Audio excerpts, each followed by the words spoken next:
얼마 전 전북 익산에서 올해 가장 큰 규모 3.9의 지진이 발생했었죠.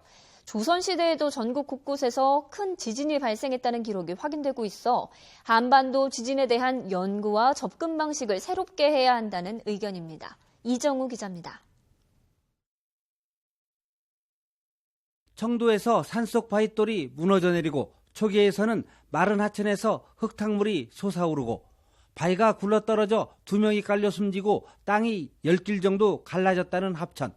1643년 4월 부산 동래 지진에 대한 조선시대 문헌 기록입니다. 2달 뒤인 6월에도 울산에서 동래 지진과 비슷한 규모의 지진 기록이 있습니다. 조선왕조실록과 승정원 일기, 국가재난시 재를 올렸던 내용을 담은 해괴 재등록 등을 토대로 한반도 지진과 화산 분출, 해일 등의 사건을 정리한 책이 새롭게 주목받고 있습니다. 지진뿐만 아니라 활성단층 문제, 그다음에 지구조 응력의 변화에 대한 문제, 그런 것들이 종합적으로 같이 연구되어야 될 것으로 생각하고 있습니다.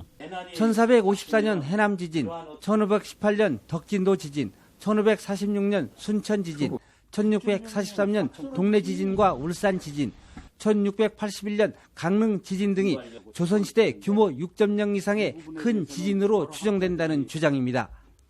역사 지진에 대한 논란이 계속되고 있지만 지진 발생 빈도가 높아짐에 따라 한반도 지진에 대한 보다 체계적인 연구가 필요하다는 지적입니다.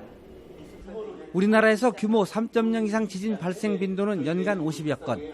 최근 전북 익산에서 발생한 규모 3.9의 지진은 올해 한반도에서 가장 큰 규모로 2차례에 걸친 여진이 뒤따랐습니다.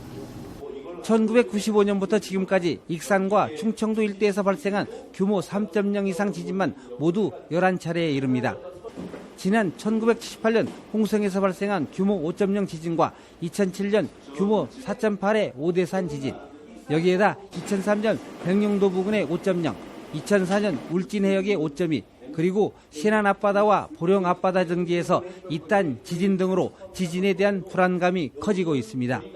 발생될 지진들에 대해서 실제로 우리가 어떻게 대책을 수립해야 하느냐가 더 중요할 것 같고요. 대부분이 우리가 생각하는 부분에 있어서 6.5 정도의 지진이 발생할 거라는 그런 견해를 가지고 있습니다. 중국 쓰촨성 지진과 일본의 강진 등 지진 피해가 잇따르면서 한반도 지진에 대한 연구와 대책도 새롭게 추진돼야 한다는 목소리가 커지고 있습니다. YTN 이정우입니다.